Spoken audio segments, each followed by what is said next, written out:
السلام علیکم ورحمۃ اللہ وبرکاتہ۔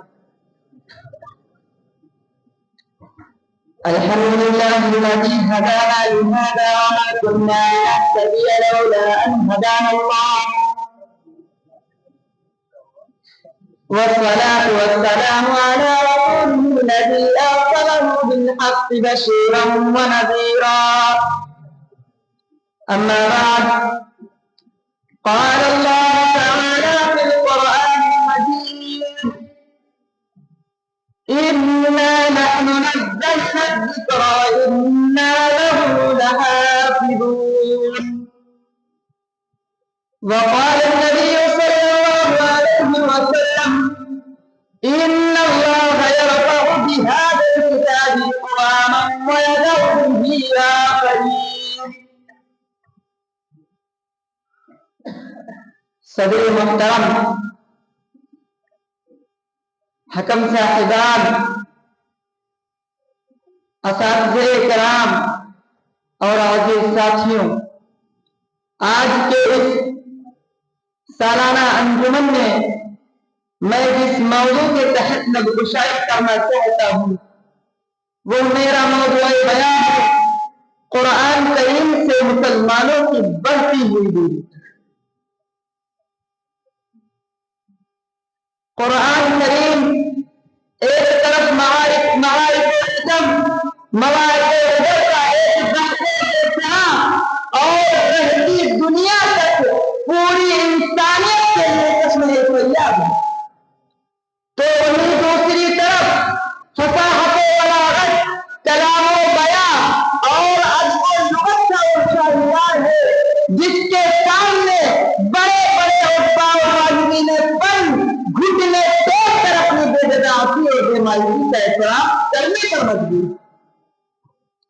یہ اللہ رب العالمین کی وہ آخری انقلاب، آخری کتاب ہے جس کو اللہ تعالیٰ نے خود اپنے محبوب پیغمبر جناب محمد صلی اللہ علیہ وسلم پر نازل فرمایا، اور دیگر آسمانی کتابوں کے برعکس اس کتاب کی یعنی کہ قرآن مجید کی حفاظت کی ذمہ داری فرمایا: اِنَّا نَحْنُ نَزَّلْنَا الذِّكْرَ وَإِنَّا لَهُ لَحَافِظُونَ۔ بے شک قرآن مجید کو ہم نے نازل کیا ہے اور خود اس کے محافظ ہیں۔ یہی وجہ ہے کہ 1400 سال پہلے جو قرآن تھا آج بھی ہر جگہ ہر کوئی قرآن ہمارے ہاتھوں میں موجود ہے۔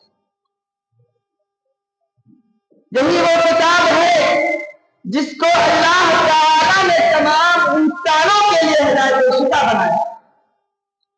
نیز اللہ رب العالمین فرماتا ہے: وَيَوْمَ نَبْعَثُ فِي كُلِّ أُمَّةٍ شَهِيدًا عَلَيْهِمْ مِنْ أَنفُسِهِمْ وَجِئْنَا بِكَ شَهِيدًا عَلَى هَؤُلَاءِ وَنَزَّلْنَا عَلَيْكَ الْكِتَابَ تِبْيَانًا لِكُلِّ شَيْءٍ وَهُدًى وَرَحْمَةً وَبُشْرَىٰ لِلْمُسْلِمِينَ۔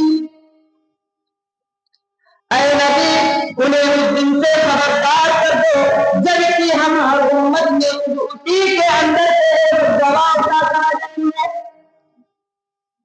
جو اس کے مقابلے میں شہادت دے گا، اور ان لوگوں کے مقابلے میں شہادت دینے کے لیے ہم تم کو لائیں گے۔ یہ اسی شہادت کی تیاری ہے کہ یہ کتاب یعنی کہ قرآن مجید ہم نے تم پر نازل کر جو ہر چیز کی صاف صاف وضاحت کرنے والی ہے، ہدایت و رحمت اور بشارت ہے ان لوگوں کو جنہوں نے سر تسلیم خم کر دیا۔ نیز اللہ رب العالمین فرماتا ہے: شہر رمضان الذی انزل فیہ القرآن ھدی للناس وبینات من الھدی والفرقان۔ رمضان وہ مہینہ ہے جس میں قرآن نازل کیا گیا جو انسانوں کے لیے سراپر ہدایت ہے۔ قرآن اللہ رب العالمین نے فرمایا قرآن کریم تمام انسانوں کے لیے ہدایت، چاہے وہ کسی بھی طرح کا انسان ہو، کسی بھی مذہب کا ماننے والا ہو۔ اب آخر میں اللہ رب العالمین سے دعا ہوں کہ اے بار الہا، کہ ہم تمام مسلمانوں کو قرآن کریم کی تلاوت کرنے کے ساتھ ساتھ اس پر عمل پیرا ہونے کی بھی تعلیم دے۔ آمین۔ وآخر دعوانا الحمد للہ رب العالمین، والسلام علیکم ورحمۃ اللہ وبرکاتہ۔